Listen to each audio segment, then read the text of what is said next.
प्यारे बच्चों, आप सभी को मेरा नमस्कार। आज हम स्टार्ट करेंगे क्लास 9th चैप्टर 1 साइंस का। चैप्टर फर्स्ट होगा हमारा मोशन। तो आज बात करेंगे चैप्टर 1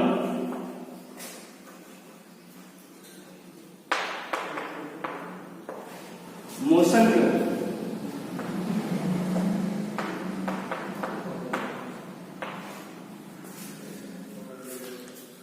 हम अपने डेली लाइफ में डिफरेंट टाइप के ऑब्जेक्ट्स देखते हैं जो मोशन में होते हैं। फॉर एग्जांपल, जैसे हम लोग देखते हैं कार्स, ट्रेन्स, बसेस, ये सब मोशन में होते हैं। ये टाइम के रिस्पेक्ट में अपनी पोजीशन को चेंज करते रहते हैं।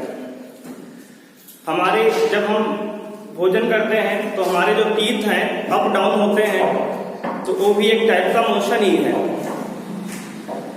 तो कहने का अर्थ ये है कि अपने जीवन में, अपने दैनिक जीवन में, डेली के रूटीन में हम बहुत सारे ऐसे ऑब्जेक्ट्स देखते हैं जो मोशन में होते हैं।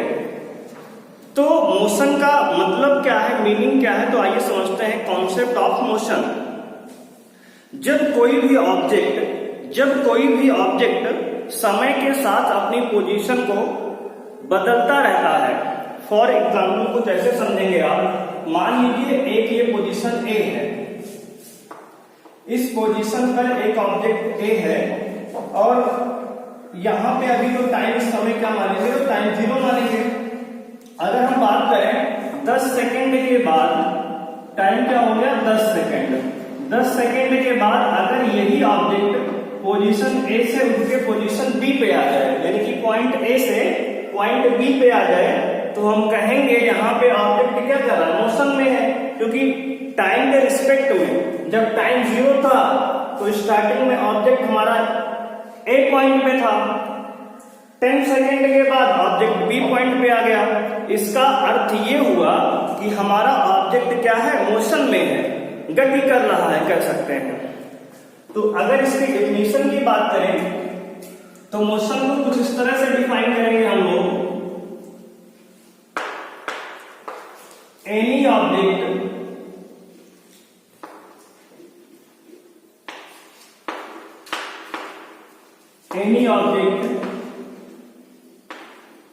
said to be motion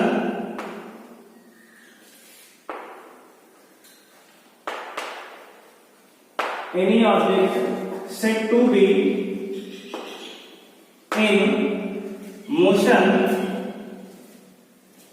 if its position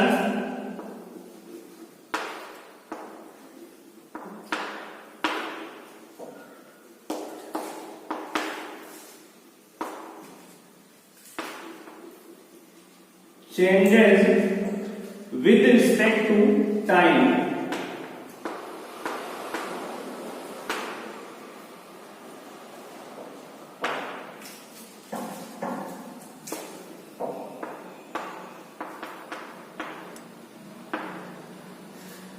definition ये कहती है कि any object said to be in motion if its position changes with respect to time.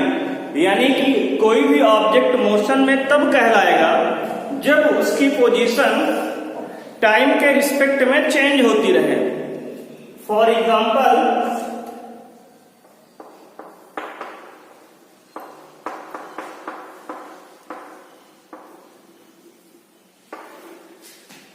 मान लीजिए कि एक ऑब्जेक्ट ये है ए, जो कि इनिशियली जब अभी टाइम 0 मानेंगे तो ऑब्जेक्ट हमारा पॉइंट ए पर है, और ये कुछ समय के बाद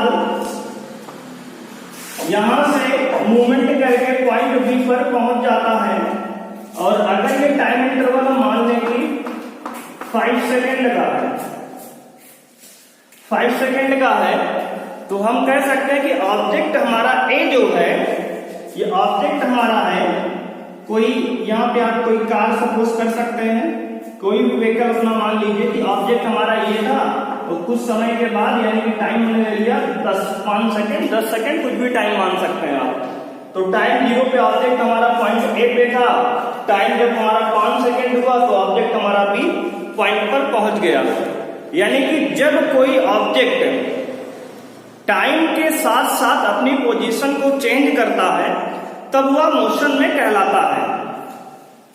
जैसे आप मान लीजिए अपने घर पे हैं, घर से आप एक प्लेस पे बैठे हैं घर में चेयर पर, और आप जो है 1 घंटे तक वहीं चेयर पे बैठे हैं, तो हम कह सकते हैं कि आप जो है मोशन में उस समय नहीं है, क्योंकि आप एक फिक्स पोजीशन पर 1 घंटे के टाइम इंटरवल में, 1 आवर के टाइम इंटरवल में एक फिक्स पोजीशन पे बैठे थे, तो आप जो है वहां पे मोशन में नहीं कहलाएंगे। जैसे मान लीजिए हमारा स्कूल होता है, स्कूल रेस्ट में रहेगा, क्योंकि स्कूल तो टाइम के साथ साथ आगे तो जाएगा नहीं, क्योंकि डिस्टेंस को कवर करेगा नहीं, जिस प्लेस पर फिक्स है वहीं पर फिक्स रहेगा। तो कोई भी ऑब्जेक्ट मोशन में तभी कहलाता है जब अपने टाइम के साथ साथ अपनी पोजीशन को चेंज करता है।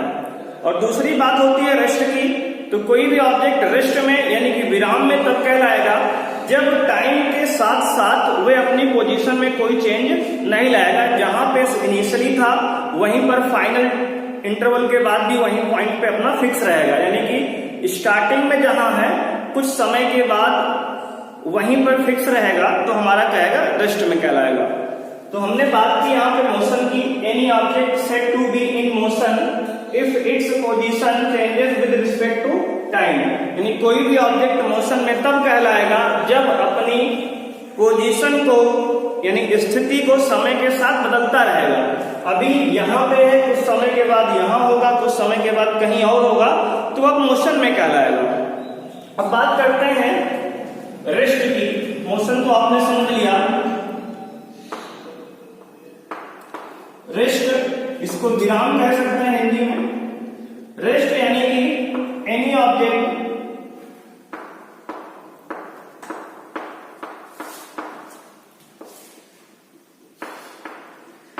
Set to be rest if its position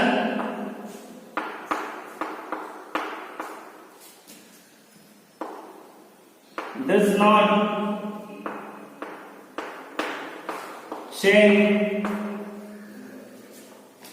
with respect to time।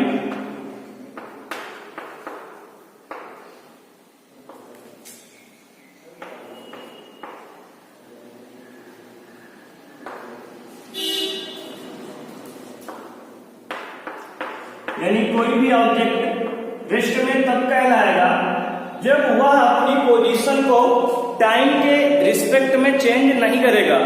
मान लीजिए फॉर एग्जांपल अगर बात करें हम, जैसे हमारी स्कूल बिल्डिंग है,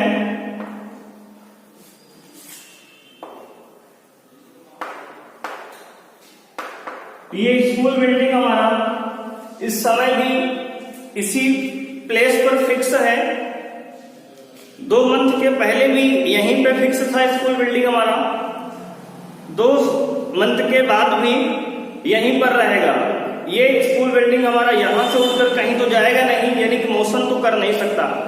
अगर कोई भी ऑब्जेक्ट टाइम के रिस्पेक्ट में एक फिक्स पोजीशन पर हमारा रुका हुआ है तो वो कहलाएगा रेस्ट में। यानी कोई भी ऑब्जेक्ट रेस्ट में तब कहलाएगा जब वह अपनी पोजीशन को टाइम के रिस्पेक्ट में चेंज नहीं करेगा। तो ये हमारा रेस्ट की एग्जांपल हो गए। अब इसके बाद हम बात करेंगे मोशन के टाइप की। उसके पहले 2 कॉन्सेप्ट समझते हैं, डिस्टेंस और डिस्प्लेसमेंट को। तो अगला पॉइंट हम समझेंगे डिस्टेंस को। तो आइए देखते हैं।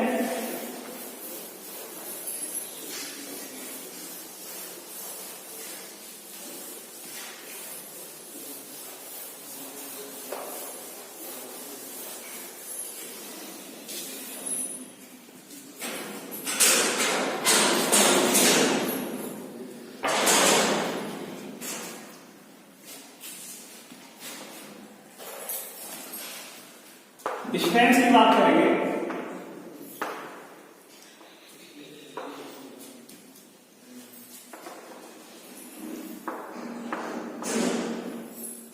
द लेंथ ऑफ पाथ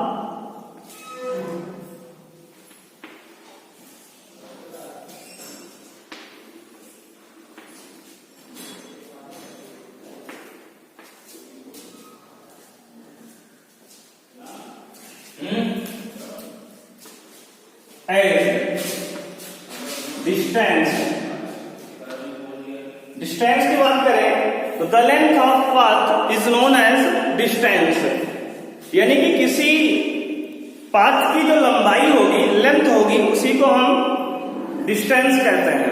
अगर एग्जांपल की बात करें तो फॉर एग्जांपल ये आपका होम है और आप अभी यहां पे इस पोजीशन पे हैं।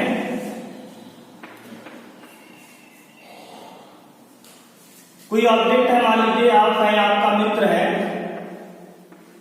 ये इस पोजीशन पे आप हैं यहां पर अभी, और यहां से आपका जो ऑफिस है या स्कूल कुछ भी आप समझ सकते हैं, यहां पे इस पोजीशन बी पे है, ये आपका पोजीशन ए था, आपका होम है यहां पे, और आपका स्कूल कह सकते हैं, ये कॉलेज ये पॉइंट बी पर है। और इस पोजीशन पर यहां से आपने डिस्टेंस चलना प्रारंभ किया और यहां से आप अपने इस होम से स्कूल पहुंचे,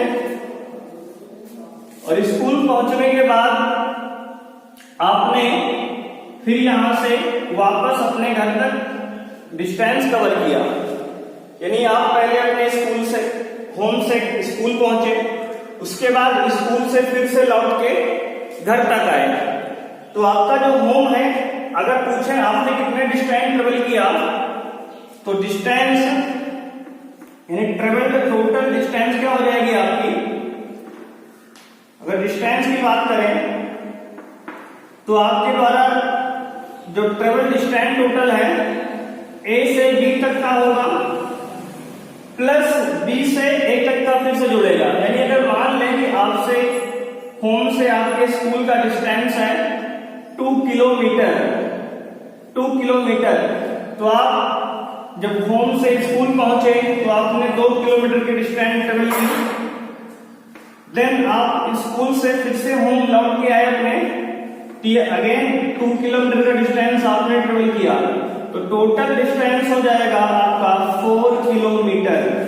यानी कि आपने होम से लेकर स्कूल तक पहले डिस्टेंस ट्रेवल किया, उसके बाद स्कूल से आप होम तक अपने फिर से लौट के आए, ये टोटल डिस्टेंस हो जाएगा आपका 4 kilometre. This is called distance. अगर यहीं पे बात करें हम डिस्प्लेसमेंट की, तो डिस्प्लेसमेंट जो होगा,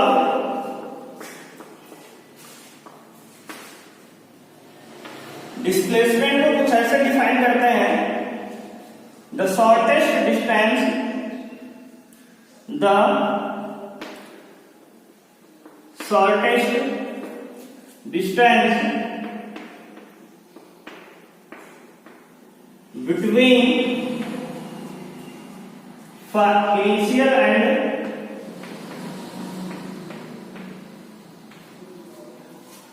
फाइनल पोजीशन।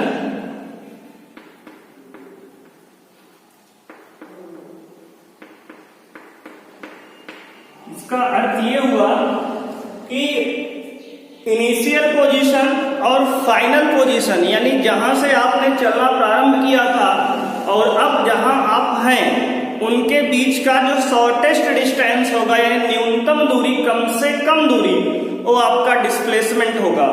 अगर हम इसी एग्जांपल में बात करें कि आप जब होम से स्कूल गए अपने, और स्कूल से अगेन अपने होम लौट के आए, तो उसके बीच डिस्प्लेसमेंट की बात करें तो आप जहां से चलना प्रारंभ किए थे, यानी स्टार्टिंग पॉइंट आपका और आपका फाइनल पॉइंट दोनों ही सेम पॉइंट है, तो इस केस में जो आपका डिस्प्लेसमेंट होगा, डिस्प्लेसमेंट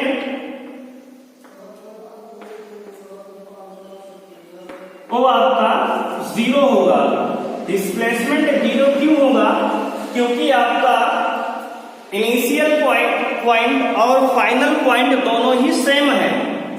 तो डिस्टेंस और डिस्प्लेसमेंट में आपका ये डिफरेंस है, इसको आप बहुत अच्छे से समझेंगे।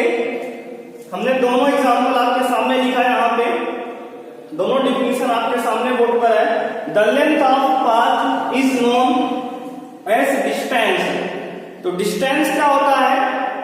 जो पाथ की आपकी लेंथ होगी, जितना आपने लेंथ कवर किया वो आपका डिस्टेंस में कवर होगा। अगर वहीं पे बात करें डिस्प्लेसमेंट की, तो the shortest distance between initial and final position. तो इनिशियल पोजीशन और फाइनल पोजीशन के बीच का जो शॉर्टेस्ट लेंथ होगा, शॉर्टेस्ट डिस्टेंस होगा, उसे हम लोग डिस्प्लेसमेंट कहते हैं। अगर इसी एग्जांपल में बात किए तो हमने कहा डिस्टेंस जो है 4 किलोमीटर हुआ, टोटल ट्रेवल डिस्टेंस जो है 4 किलोमीटर था, लेकिन यहीं पे डिस्प्लेसमेंट हमारा 0 है। क्योंकि डिस्प्लेसमेंट जो होता है इनिशियल और फाइनल पॉइंट की शॉर्टेस्ट डिस्टेंस होती है, और जो डिस्टेंस है लेंथ ऑफ पाथ होती है। जितना आपने पाथ कवर किया वो डिस्टेंस कहलाएगा, लेकिन जो डिस्प्लेसमेंट है इनिशियल और फाइनल पोजीशन के बीच का डिफरेंस होता है, शॉर्टेस्ट डिस्टेंस। तो अगर आप बात करें इसके एसआई यूनिट की, तो जो हमारा डिस्टेंस है इसकी एसआई यूनिट होगी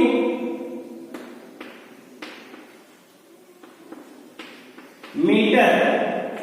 तो इसकी एसआई यूनिट हमारा मीटर होगा, and it is a scalar quantity. Scalar quantity आप जो है पिछली क्लासों में जान चुके होंगे। अगर आप नहीं जानते अभी, तो इसके बाद अगला टॉपिक हमारा स्केलर एंड वेक्टर क्वांटिटी ही होगा। और अगर हम बात करें डिस्प्लेसमेंट की यूनिट की, तो जो इसका एसआई यूनिट होता है, SI unit of displacement is also metre. इसका भी यानी कि आपका डिस्प्लेसमेंट का भी एसआई यूनिट मीटर होता है। और यहां पे ये जो क्वांटिटी है it is a vector quantity. आपका जो डिस्प्लेसमेंट होगा वो वेक्टर क्वांटिटी है। आपको इन दोनों बातों को याद रखना है कि डिस्टेंस हमारा जो है स्केलर क्वांटिटी होता है, और हमारा डिस्प्लेसमेंट जो होता है वेक्टर क्वांटिटी है। अब ये स्केलर और वेक्टर क्यों होता है, तो इसके बाद का अगला टॉपिक है। हालांकि थोड़ा सा हिंट आपको देते हैं कि इसमें जो हमारा लेंथ ऑफ पाथ था, इसमें केवल मैग्नीट्यूड था, कोई डायरेक्शन फिक्स नहीं था। लेकिन अगर हम बात करें डिस्प्लेसमेंट की, तो डिस्प्लेसमेंट में 2 पॉइंट होते हैं, एक इनिशियल पॉइंट, एक फाइनल पॉइंट। उन दोनों पॉइंट के बीच की जो शॉर्टेस्ट डिस्टेंस होती है उसी को डिस्प्लेसमेंट कहते हैं। अगर 2 पॉइंट हमारे फिक्स हैं, तो इसका अर्थ ये हुआ कि वो दोनों पॉइंट किसी ना किसी डायरेक्शन में होंगे। अगर किसी न किसी डायरेक्शन में होंगे, तो इसका अर्थ ये हुआ सीधे सीधे कि इसका मतलब उसमें मैग्नीट्यूड भी है और डायरेक्शन भी है। जब किसी क्वांटिटी में मैग्नीट्यूड और डायरेक्शन दोनों होता है, तो वह क्वांटिटी हमारी वेक्टर क्वांटिटी कहलाती है। तो आज की क्लास को यहीं पे हम स्टॉप करते हैं। तो यहां तक हमने पढ़ा कि मोशन क्या होता है, रेस्ट क्या होता है, डिस्टेंस क्या है और डिस्प्लेसमेंट क्या है। तो आज की इन बातों को आप रिवाइज करेंगे, अच्छे से नोट्स बनाएंगे। मिलते हैं कल। Thank you, bye.